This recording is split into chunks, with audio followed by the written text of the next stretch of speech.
اعوذ باللہ من الشیطان الرجیم بسم اللہ الرحمن الرحیم یا ایہا الذین آمنوا اتقوا اللہ وابتغوا الیہ الوسیلۃ وجاہدوا فی سبیلہ لعلکم تفلحون۔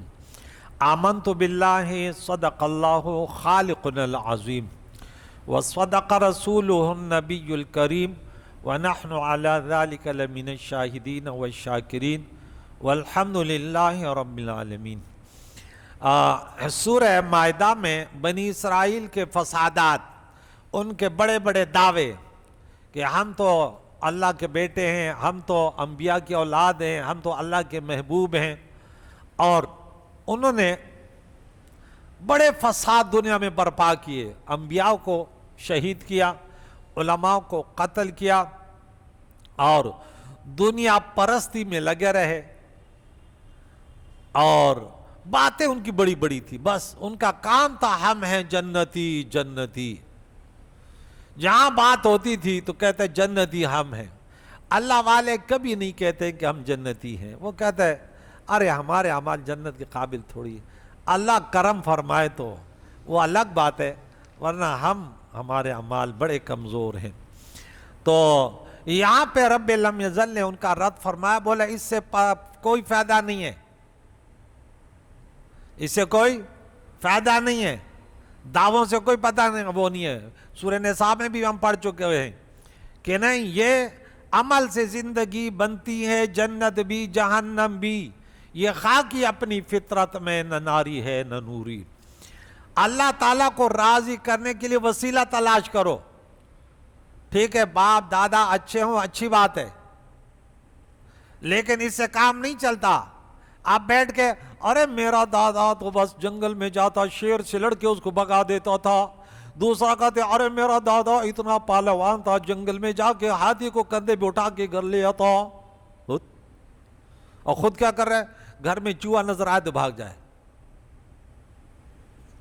بس دادا یوں تھا، پردادا یوں تھا، اور فلاں یوں تھا، اور فلاں یوں تھا۔ ان کا دوسروں کی بہادریاں بیان کرنا، دوسروں کی خود ارے فلاں تو یوں پوری رات نماز پڑھتا تھا، تو میں پوری رات فلمیں دیکھتا ہوں، واہ بھائی واہ، تو کیا تمہیں کیا فائدہ آگا، وہ مجھے جنت میں لے جائے گا نا، یہ بھی یہودی بنا ہوا ہے۔ ہاں، دادا پوری رات نوافل پڑھتا تھا، یہ پوری رات فلمیں دیکھتا ہے، وہ صبح تہجد پڑھتا تھا، یہ صبح کی نماز بھی نہیں پڑھتا۔ رب نے فرمایا اس سے کام نہیں چلے گا، اللہ کو راضی کرنے کے لیے وسیلہ درکار ہے، اور وسیلہ نہیں، 103 نمبر والا وسیلہ نہیں چلے گا، یہ تو یہودیوں نے بنایا تھا۔ انہوں نے کیا بنایا تھا؟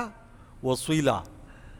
ہم نے بولا ہم تو وسیلہ 35 نمبر والا مانتے ہیں، سورہ نمبر 5 آیت نمبر 35، لیکن 103 نمبر والا نہیں مانتے۔ وہ کیا تھا؟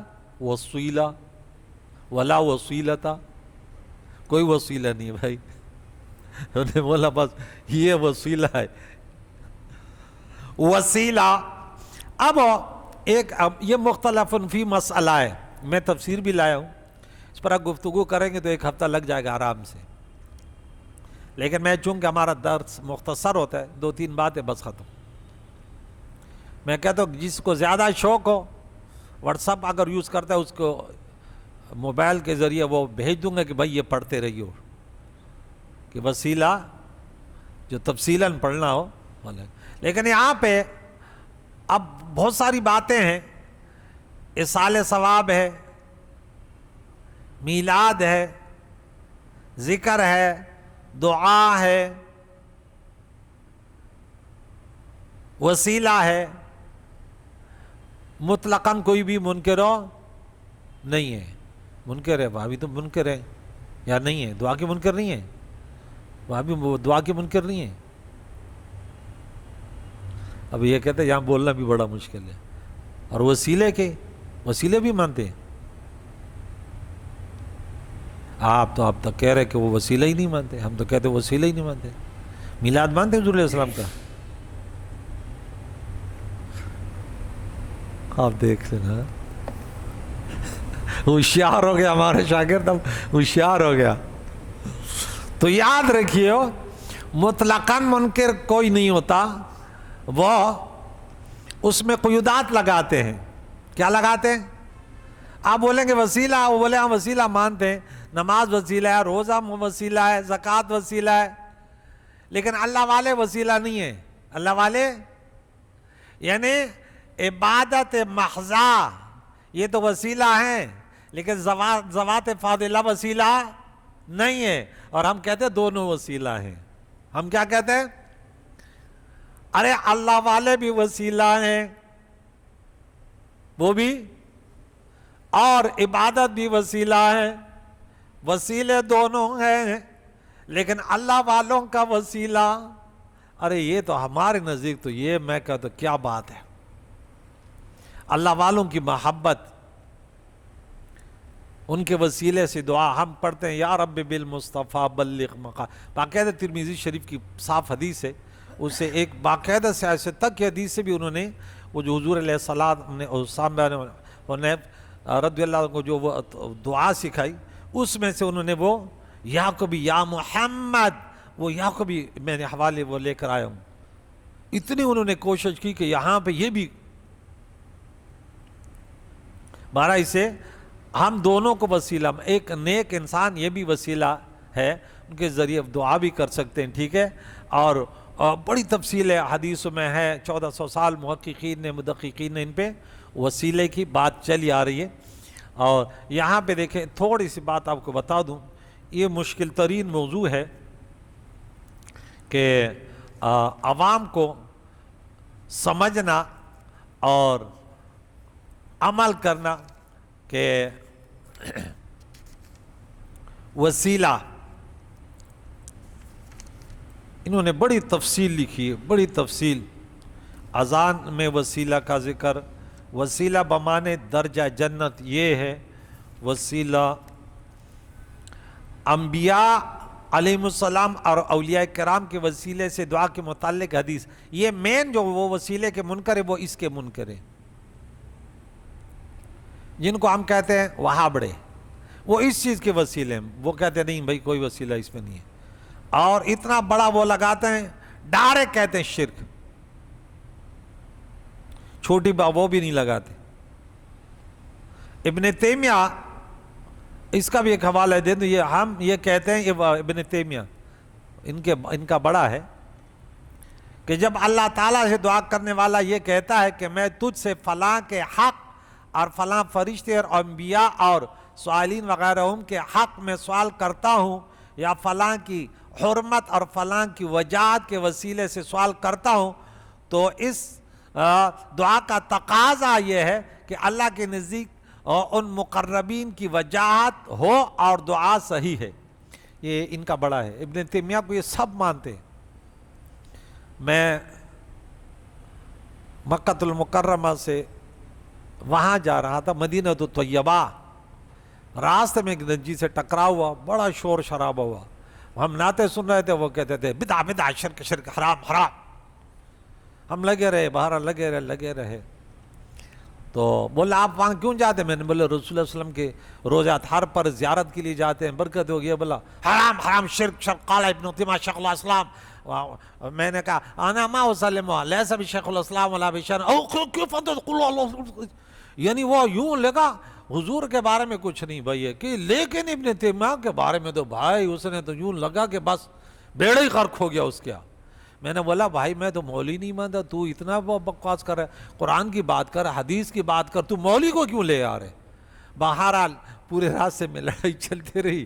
جب حرمین شریف ہے مدینہ طیبہ کے روزہ اطہار کے وہ منارے نظر آئے، میں نے بولا سوری یار، لکم دینکم ولی دین. اس پر اور چڑھا، بولا یہ کیا میں تمہیں کافر نظر آ رہا ہوں؟ تو مجھے کہتے ہیں لکم دینکم ولی دین. تو میں نے بولا کیا کہوں بھائی، تمہارا جو عقیدہ ہے تمہیں مبارک، ہمارا عقیدہ ہے ہمارا کا جو تیرا عقیدہ ہے تو میں تو یہاں آتا ہی نہیں تھا.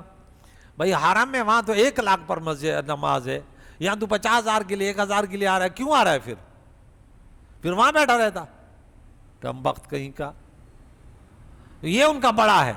یہ بھی کہتے ہیں کہ نہیں، اگر ان کی وجاہت ہو، ہاں ان مقربین کی وجاہت ہو، اور یہ دعا صحیح ہے، کیونکہ اللہ تعالیٰ کے نزدیک ان مقربین کی وجاہت اور حرمت ہے، جس کا تقاضا ہے کہ اللہ تعالیٰ ان کے درجات بلند کرے اور ان کی قدر افزائی کرے، اور جب یہ شفاعت کریں تو ان کی شفاعت قبول کرے۔ حالانکہ اللہ تعالیٰ سبحانہ نے فرمایا کہ اللہ تعالیٰ کی اجازت کے بغیر اس شفاعت کوئی نہیں کر سکتا، لیکن ان کی اجازت سے ابن تیمیہ فتاوی ابن تیمیہ جلد نمبر 1 صفحہ 211 پر۔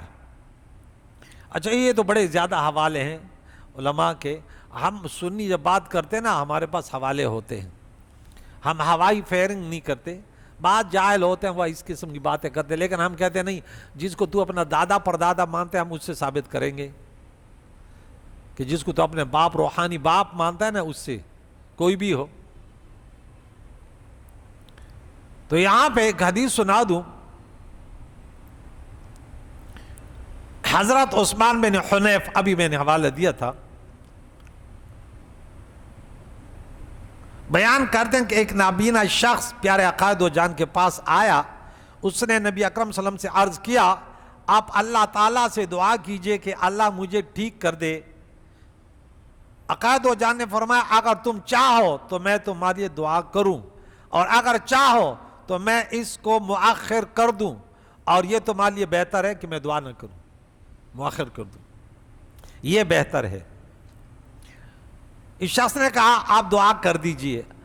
پیارے آقا دو جان نے اس کو حکم دیا کہ وہ اچھی طرح سے وضو کرے، پھر 2 رکعت نماز پڑھے اور یہ دعا کرے، اے اللہ، میں تیرے نبی محمد صلی اللہ تعالیٰ علیہ وسلم نبی الرحمت کے وسیلے سے تیرے طرف متوجہ ہوتا ہوں، صاف حدیث صحیح حدیث سنا رہا ہوں، اور تجھ سے سوال کرتا ہوں یا محمد، میں آپ کے، یہ دیکھیں یہ والا یا انہوں نے نکال دیا۔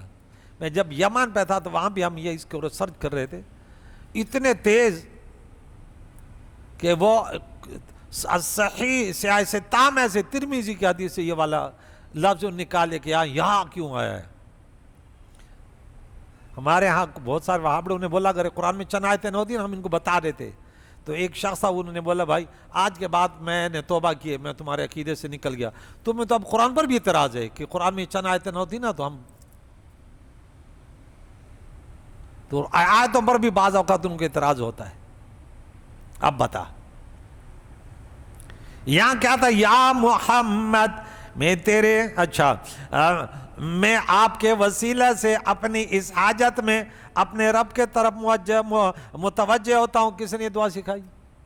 حضور علیہ السلام نے، تاکہ میری حاجت پوری ہو، اے اللہ میرے متعلق آپ کی شفاعت قبول فرما۔ امام ابن ماجہ نے لکھا کہ ابو اسحاق نے کہا یہ حدیث صحیح ہے۔ علامہ احمد شاکر متوفہ 1377 نے لکھا اس حدیث کی سند صحیح ہے۔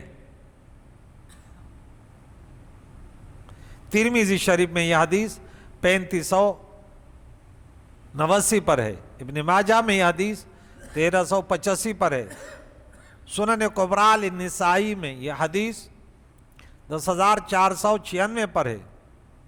بہرحال بہت سارے حوالے اس کے موجود ہیں، اتنا کافی ہے۔ مزید اس پر جو ہے کافی باتیں ہیں کہ یہ وسیلے سے، وسیلہ ذوات فاضلہ بھی اور اعمال صالحہ بھی، کریم اللہ میں عنایت سے بچا بولا امین۔ بہت سارے اس پر گفتگو ہے، اذان میں جو وسیلہ آتے ہیں وہ ایک مقام کا نام ہے۔ اللہ تعالیٰ، اے ایمان والو اللہ سے ڈرو اور اس کے طرف یعنی اس کو راضی کرنے کے لیے وسیلہ تلاش کرو اور جہاد کرو اس کے راہ میں تاکہ تم فلاح پاؤ۔ فلاح پالو گے اگر وسیلہ تلاش کرو گے تو، جیسے دنیا کو حاصل کرنے کے لیے وسیلہ تلاش کرتے ہیں نا، اللہ کو بھی راضی کرنے کے لیے یہ جو زندگی ہے اس کو راضی کرنے میں صرف کرو۔ بے شک وہ لوگ جنہوں نے کفر کیا، لو ان لہم، اگر ہو ان کے لیے ما فی الارض جميعا، پوری زمین میں جو کچھ ہے اس کے مالک بن جائے۔ تیسرے پارے میں پڑھا نا کہ یہ سب اس کو لفتدى بہ، یہ پورا کا پورا دے دے تب بھی اب گیا تو گیا۔ وَمِثْلَهُ، اور یہ دنیا اور اس کے دگنے اور اتنا اور ہو جائے، ہاں اس کے ملک میں آ جائے اور پھر اپنے گناہوں کے بدلے میں دے دے، من عذاب یوم القیامہ، قیامت کے عذاب کے دن سے اس کو چھٹکارا ملے۔ کلا، سورہ معارج میں پڑھا، کلا نہیں بھائی، تو کہتے یا اللہ میرے بچے بھی لے لے، میرے بیوی بھی لے لے، میرا کنبہ بھی لے لے، ومن فی الارض جمیعا ثم ینجی، اور جو زمین میں سب کو جہنم میں ڈال دے، مجھے نجات دے دے۔ بولا نہیں، اب نہیں ہے، دنیا میں تھوڑی سی محنت کرتے بس۔ ما تقبل منہم، ان سے، ان کافروں سے قبول نہیں کیا جائے گا۔ وَلَهُمْ عَذَابٌ عَلِيمٌ، ان کے لیے دردناک عذاب ہے۔ یریدون، یہ چاہیں گے، ان یخرجوا، کہ یہ نکلے من النار، آگ سے، وما هم بخارجین منہا، لیکن یہ ان سے نکلنے والے نہیں ہوں گے، کیونکہ اس کے اوپر فرشتے بھی وہ ہیں مسلط ہے۔ وَيَفْعَلُونَ مَا يُؤْمَرُونَ، دنیا کی جیل سے تو آپ بھاج سکتے ہیں، لیکن فرشتوں نے جہاں تمہیں گرفتار کیا جیل میں، جہنم میں، وہاں نکلنا ناممکن۔ وہ یہ کہیں گے اللہ بس تھوڑا دوبارہ بھیج دے، نہیں۔ اور ان کے لیے ہمیشگی کا دوامی سزا ہے۔ تو ہمیشہ عذاب میں رہنے والے کون ہیں؟ کافر ہیں۔ کریم اللہ سے دعا ہے ہمیں قرآن مجید فرقان حمید کی تعلیمات سے بہرمند فرمائے، اور اختلافات سے بچ کر امت کو، جو خصوصاً جو علماء کرام ہیں، کہ عملی کمزوریاں ہماری بہت زیادہ ہیں اور اختلافات دن بدن بڑھ رہے ہیں۔ ممبروں پر بیٹھنے والے جن کو نہ قرآن پاک کے بارے میں پتہ ہے، نہ حدیث کے بارے میں پتہ ہے، نہ عقائد کے بارے میں پتہ ہے، لیکن انہیں بھی اختلافات کے بارے میں سوشل میڈیا پر آتا ہے، کہتے تراویح نہیں ہے۔ اب وہ تراویح کا معنی، اس لفظ کا معنی بھی نہیں بتا پائے گا۔ اب جو بولے گا 8 ہے، اس کو بولے پھر تراویح کیوں بولتے ہو؟ تمہیں اتنا شعور نہیں ہے۔ اگر 8 ہوتی تو یہ تربیحتان ہوتا، تراویح نہ ہوتی۔ سمجھ آئی؟ 2 افراد ہے تو آپ بولیں، ہاں 2 افراد ہے تو کیا بولے؟ رجالن بولو گے؟ نہیں، رجلان، جاء رجلان۔ تو وہ پاگل بولے نہیں، جاء رجال اثنان، بولے کہ یار یہ عربی میں بڑا ماہر ہے۔ ہاں تو بھائی اگر یہ 8 تراویح ہوتے تو یہ تربیحتان ہوتے، یہ تراویح نہیں ہوتی۔ تراویح بھی بول رہا ہے پھر بھی کہتے 8 ہے۔ اب اتنا تو ماشاءاللہ اس کا کیا علم ہے اور کیا شان ہے، اللہ اس کے شر سے بچائے، کریم اللہ میں اختلافات سے بچائے، امت کو متحد کرنے کے طرف یا اللہ تعالیٰ بلائیں۔ جو حضرت عمر جیسے جلیل القدر صحابی، جس کے سائے سے شیطان دیکھ کے بھاگ جائے، صحابہ نے اجماع کیا ان تراویح پر، یا اللہ پورے روزے رکھنے اور 5 کی نماز پڑھنے، درس قرآن، تراویح، سب پر ہمیں متفق کر دے۔ اس ماہ مبارکہ میں تیرا ذکر، لا الہ الا اللہ، اپنے گناہوں پر استغفار، تجھ سے جنت مانگنا اور جہنم سے پناہ، یہ ہمارے اوپر زبانوں پر ہو۔ یہ نہیں کہ ہم نے بس سوشل میڈیا میں یہ پروگرام لگے کہ ایک دوسرے پر اعتراض کریں، عوام کو بے وقوف بنائے۔ کریم اللہ میں شر و فساد سے بچا، ہم سب کے مرحومین کی مغفرت، زندوں کو دین اسلام پر جی نصیب پر موت نصیب فرما۔ صلی اللہ تعالی علی خیر خلقی محمد و آلہ و صحبہ اجمعین برحمتک یا ارحم۔